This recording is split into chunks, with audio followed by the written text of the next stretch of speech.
What is one way that you can study more efficiently? The answer is actually in taking more study breaks. I'm here to teach you about the Pomodoro Technique. And in the Pomodoro Technique, it's all about taking study breaks at the right interval. So the main idea is that you study for 25 minutes, then you take a 5-minute break.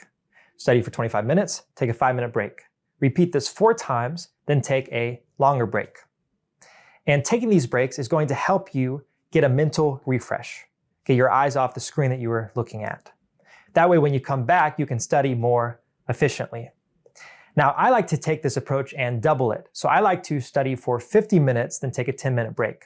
It helps me to immerse myself a little better in the content. So then I would repeat this twice and then take a longer break. So this is how the Pomodoro Technique works. So next time you're studying, try to implement this method and see how it works for you. So I hope this helps you a lot in your studying. Thanks so much.